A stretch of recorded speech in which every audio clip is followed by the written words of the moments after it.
Welcome to the Rant Sessions, everyone. Casey Bryant here, joined by Matt McNamara, Rob DeLuca, and joining us here in the booth today on this pre-recorded session, we have the captain, the goaltender, number one, Justin Larkin. Justin, thank you very much for joining us here in the studio. Thanks for having me, guys. Yeah, so Justin, in case any of y'all missed it, there was a triple header going on this weekend. The Red Foxes dropped their first two of the weekend by a close score, but salvaged the weekend by coming away with a huge win over Southern New Hampshire University, 6-3, the final score.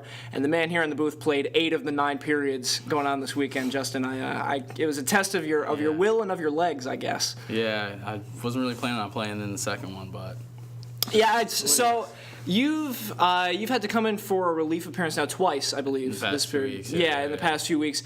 Henrik Lundqvist always says that he hates relief appearances. What's the difference in your approach or mentality in a relief as opposed to start?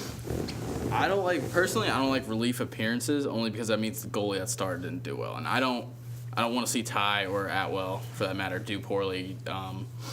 It sucks that when the goalie gets pulled, it really is a shame, but as a backup, I guess it technically is your job to be ready to go. So I didn't plan on playing. It just kind of happened, and I went in cold, and the team played well in front of me, too. It wasn't in both games where I came off the bench, I don't think I had too much work to do. And Wagner, when I came in, I think it's when the momentum started to shift in our favor. I didn't really do much. In post, we were just kind of – they didn't really do much. I didn't think they were that great of a team, to be honest. But we just didn't play well. We're missing Kinger and Andy, so that hurt us. And I didn't really have to do too much until maybe like last couple minutes of the third. They had a couple good chances. That was about it. Yeah, do you find that what's a worse loss for you? When you find that you guys played really well, you just couldn't get the result, or when you knew you could beat them but you just didn't play well at all? Yeah, that's tough. I mean, of course losing sucks either way, but definitely when you know you're better than the team and you don't come through with a win. I know post, we beat them last time 3-2 at their barn, and Donato didn't even play in that game. I didn't play in that game either.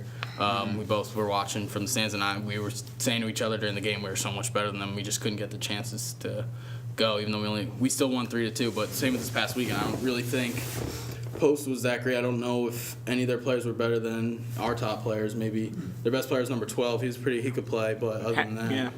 Yeah. So this was a tough weekend in that you mentioned it. You were depleted. You were missing Austin and Andy, and then on Sunday you lost Lucas, unfortunately, for the season, and Connor also status unknown here.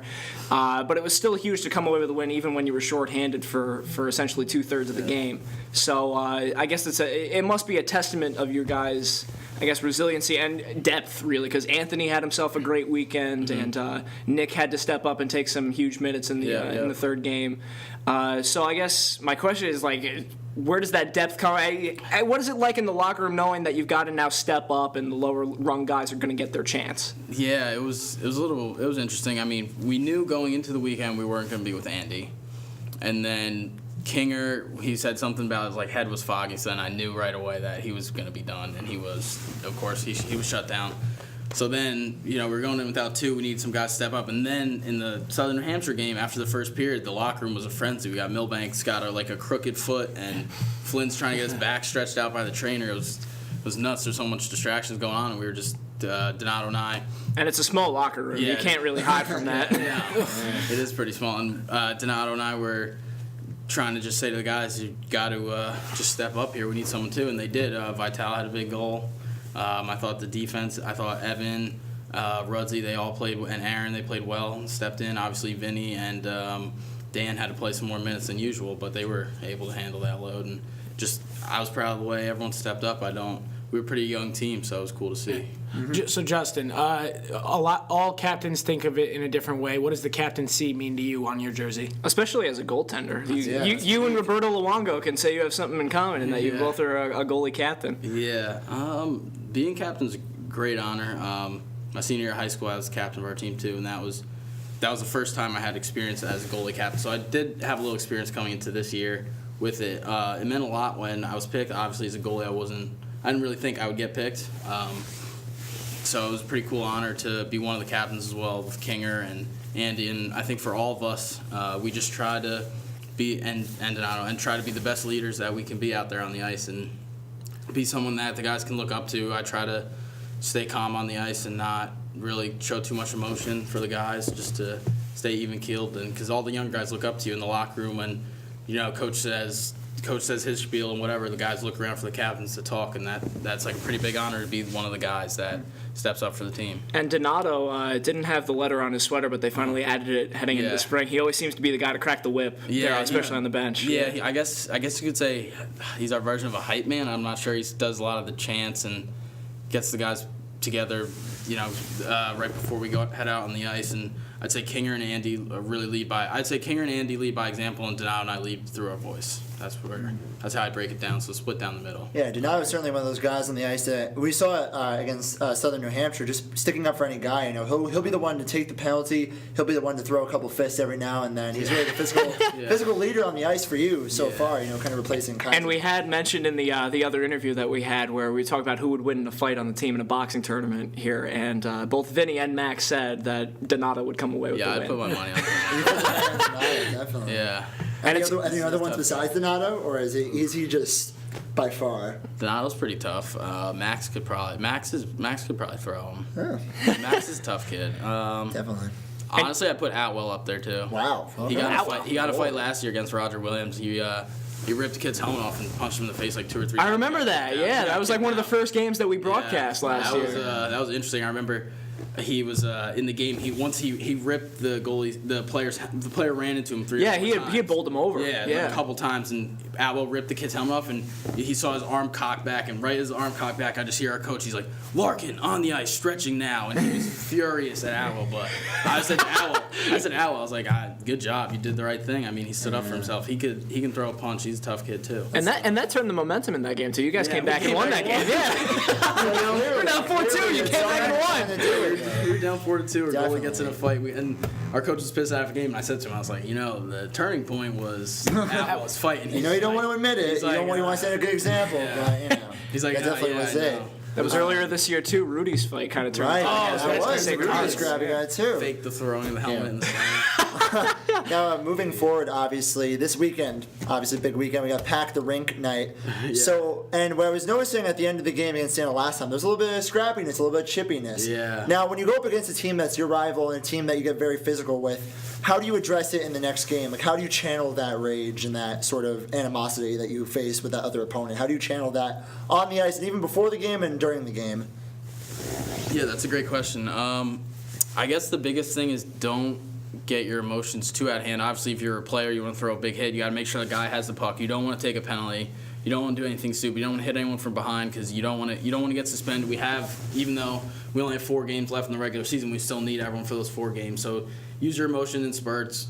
When the whistle blows, no extracurricular activity, you're just gonna get a penalty. It's not worth it. We're not a 4-on-4 team. I'm sure you guys could see we're not. It's not our strong suit. 5-on-5 is we always preach it. 5-on-5 hockey is our strong suit. So mismatching penalties we try not to get, and with those games your emotions can get high, and especially if there's a packed crowd, you don't want to play to the crowd. You just want to play for the team, listen to the coaches, listen to the guys on the bench, and try to channel your energy and be smart with it too. You don't want to do anything too stupid. That came into play against Wagner for alumni game where you had a couple of people start to look to the crowd a little more. I think Donato did it, Vok did it a couple times. Bringing up the crowd. It must still feel good even if you can't get distracted by it. Yeah. Sure. You definitely feed off their energy, and you feel like you just don't want to play too much of the crowd, because a lot of times in a lot of games they're there for entertainment. They just want to see a fight. Well, we're here to win a hockey game. We're not trying to start fights we wear masks. We're not trying to start fights. We're just trying to win a hockey game. So. And if you are going to start a fight, punch hard. Throw Donato in front of you. Yeah, exactly. Speaking of scraps, you ever get in one throughout your entire hockey career, high school? Ever even been tempted, really? Yeah. Because you're a pretty level-headed guy, and I'm sure that has to do with having a letter on your sweater, but not much seems to faze you when you're out on the ice. Very rarely. Never really been in a fight. One time in high school, I got cross-checked in the neck as a guy was skating by, and I jumped up and I punched him once with my blocker, and then one of my defensemen pulled me out, and someone jumped on top of the guy. So I've never really been in that situation of a fight. If it ever happened, I would never go out of my way to go and fight the other goalie. I don't. Really So you're not Ray Emery? Nah. You're not going for it? Ray Emery's a boxer. He could throw.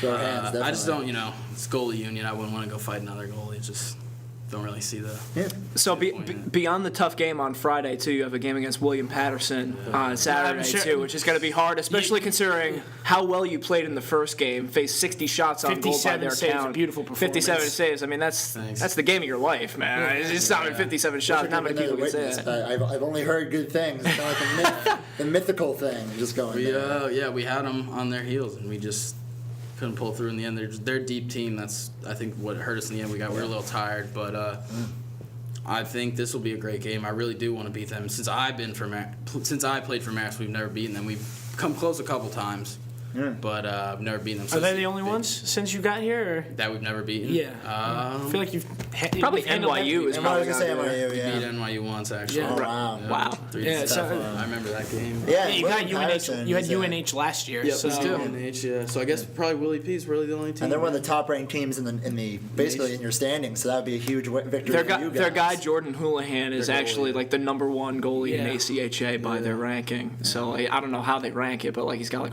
he's a tough goaltender to beat. So going pretty good goalie. going toe to toe against like another good goaltender, that's got to psych you up, right? Yeah, definitely. I try not to focus on that too much. More if I know who the goalie is or how he plays, I'll tell the guys where to shoot or something like that. But I try not to get too. It's like, of course, you want to beat the other goalie that you're across the ice from, and I haven't been able to beat him yet. So hopefully we can get that done on Saturday. And then soon after that, you obviously have your senior night game against Montclair State. Montclair State. So I mean, obviously it's a few weeks away, but I mean that could really be a big game. Obviously, your last time on the McCann Arena ice, but also it could be. At this point, it could be a playoff, sort of big playoff game as far as that. So I'm sure you're not trying to look ahead, but do you already have some thoughts on that? Montclair State's obviously a team you always play close with. Yeah, I guess our biggest thought is don't give up a goal with 8 seconds left for the third time. Yeah. Oh my! Man, Bad. that's rough. But otherwise, not really thinking too much about it. We're going to worry about it this weekend first. But yeah, it's definitely in the back of at least my mind, that we're playing them again. Still remember that they knocked us out of the playoffs last year, so definitely. One win. We won the first game of the year, but that's still not enough. We got to beat them twice. So. Absolutely. And it's funny that you bring up senior night in the playoffs, and that it was Matt Atwell that got that start, and Matt played very well. This is a very rare point in the program where you've got 3 senior goaltenders on the team. So going into senior night and going into the playoffs, I mean, it's nice that you have that kind of depth and you're able to roll guys out like that. But I mean, is it like friendly competition between you and Matt to see who gets the start in a big game? Or? Yeah, I mean, if he's in net, I want him to do well. If I'm in net, he wants me to do well. Because if the goalie's not doing well, chances are we're not going to win the game. So the bottom line is we want whoever's in the net to do well. And we just go whatever the coaches say. And we know during the week of practice that you can't really slack off, because if there's another goalie breathing right down your neck, all 3 of us could play at any given night. I think we probably have one of the better goalie tandems, trios, I guess you would call it, in our league. For sure. Yeah. I would say, yeah. There's definitely some good goalies. UNH is a really good goalie. He didn't play against us, Dylan Palmer. He's really good. But other than that, I would say like us 3 combined might be better than anyone in the league. Yeah. It's important to have, especially for a club team. It really does make a difference, as we've seen in many of these games this year. Yeah. It's like Luongo Schneider. In fact, I keep coming up with these like 2010 Vancouver Canucks references, but whatever works, right? Exactly. Yeah, right, man. And speaking of the Canucks, like the Sedins played with each other. You get to play with your relatives in Evan and Trevor. So I tell you, one of the first I think it was the first game I ever called, like sophomore year. It was you had the puck in your crease. You paddled it over to Trevor, who then passed it to Evan behind the net. And Larkin plays it over to Larkin, back over to Larkin. So it's got to be cool to play with your. That's something that's very rare at a collegiate level, to play with your family like that. Yeah, it definitely is. Trevor was part of the reason why I came here. Didn't really know much about Marist, but I came visit him, skated with the team, and I liked the school a lot. So that's part of the reason why I wanted to come here, and I was fortunate enough to play with him, and then Evan kind of fought. I guess Evan didn't really have a choice and just came to join the crew, and then we had 3 of us together, which was pretty awesome. It would be pretty whack if he'd be like the black sheep that goes to Willie P. You know what I'm saying? So yeah, I've done my research. I know that the ACHA regional playoffs are the final weekend of February, but you also have the SECHL playoffs. And when are those exactly? Are they right after your regular season ends the following weekend, or? That's a good question. I think so, though. I think right now we're in a better position for SECHL than regionals, right? Yeah, right now you are about 6.5 points ahead, very comfortably ahead the bottom two teams who missed the SECHL playoffs. So you're very comfortable right there right now. As long as you don't lose to Siena, there's no chance they can catch you. So that's a big one right there. But yeah, ACHA is a little more complicated to understand. Yeah, it right now has you 14th out of 20, but I don't know how many teams they exactly take. Yeah. So it'll be interesting to see coming down the home stretch how you guys do and where you guys end up. Yeah, it's a little confusing, the rankings, but yeah, hopefully we can, with a couple big wins, we can move up, because 14th's not, we're not too happy with that. So. Do you have a goaltender that you try to model your style after? That's a good question. Well, all right, so I'm a Ranger fan. My favorite goalie is Henrik Lundqvist, but I don't think I play at all like him. He sits way deep in his net. I tried to do that once in practice, and I got lit up. It's just not it's not my style. He's a lot bigger than I am. People don't really realize how big he is in net. I guess maybe, as probably what every goalie would say, probably a Carey Price. He's really technically sound. I think a lot of the goalie coaches teach you to play the way Carey Price does, because he's a big guy, takes over frames, never really out of position, it doesn't seem like. So our goalie coach talks about, he and I talk about Carey Price a lot, always like, do you see that save he had the other night? Do you see how easy he makes it look? So I maybe Carey Price, but I don't know if I'd be exact. Okay, now I got to know. I've seen you do your stretches in the pregame. Does that hurt? Like, how do you do that when you're able to bend yourself basically backwards? Like Jonathan Quick kind of acrobatics there, geez. I pull a groin just thinking about it. That's a good question. I mean, I don't. People always ask, like, you yoga or something. No, I was just watching hockey one day when I was maybe a freshman in high school, and a goalie made maybe a split saver, was stretching out, doing a split or something. My dad was like, if you want to be good, you got to be able to do that. And I just started stretching at practice, and it kind of just over time just worked out. Now it's pretty easy, but it doesn't happen right away. I have to stretch and I warm up, otherwise I hurt myself. Can any skater on the team replicate that? No, not Matt and Ty have an unfair advantage. Anyone else? Is Vinny Masters doing a full split out there and we're not seeing No, it? he did do one by accident. He slipped his I think he might have been in the driveway or something, and he hurt his leg. You got to ask him. I remember him telling me he fell and he went to a full split. He's like, how do you do that, man? My leg's killing me. Wow. Oh, God. Painful. Yeah, Vinny is a very funny character on the ice. I mean, there's got to be even guys that don't have the layer, because there are guys that you look to for leadership, and then there are guys that you look to keep the room loose. Yeah. All right, so he's got to be one of those guys, right? Him and Max have got to be. Yeah, definitely. Yeah. Vinny is intense though. He loves to play hockey. He gets serious about it. He will joke around sometimes. Depends on, I guess, the game or what's going on. But he's pretty serious. He'll talk in the locker room too. He's loud. Obviously, he's loud. I'm sure you guys could hear him from the stands sometimes. But, there were some times. He's passionate. Yeah. He followed it up though with probably the goal of the year on Sunday. That was pretty. Yeah. I knew exactly where that puck was going. That's his favorite spot. Where he scored against New Hampshire. He did the same thing against Montclair State's tied up, almost an identical goal. Got it kind of in the center ice, toe drag, got himself in a position and shot it. And once he got the puck and got around that defender, I knew exactly where it was going, and he put it right there. What a shot. Yeah. What are the plans after graduation? Are you going to try to play? Are you going to try to coach? Any hockey in the future? I'm not too sure. I might be going to grad school, actually, so I would actually have another year of hockey here for Marist, but not too sure yet. Nothing's final until, if not, just try and get a job and then see where hockey takes me. Maybe do some goalie coaching, start there. Maybe I'd like to be involved in hockey in some way. I'm just gonna miss it a lot when it's over. So if you don't happen to come back to Marist, what do you think the team is going to look like next year, and how do you think they'll fare without number one in the paint? I think they'll be all right without me. We have a good team. I don't think helps that you get all your defenders back, huh? Yeah, exactly. Defense comes back. I'm sure there'll be. Coach has got some rookies coming in that I'm sure will be great players, and everyone will get a year under their belt, of course. Not only me, like missing Donato and Andy and Ty and Atwell, it's going to hurt, but I think, and Max, and Kinger's coming back, and Max, and but I think they'll be able to replace us eventually. At first it might be it's a little weird when you look around the room and there's guys missing. It was weird this year without Trevor and Blaine. Kaiser and Farrar. So at first it might be a little different, but eventually they'll get through it. They'll forget about us. They'll go through their motions and they'll be a good team. Wow. Yeah. Well, hopefully so. All right. So we're Casey Bryant, Rob DeLuca, Matt McNamara left like 10 minutes Yeah. ago. Thanks, man.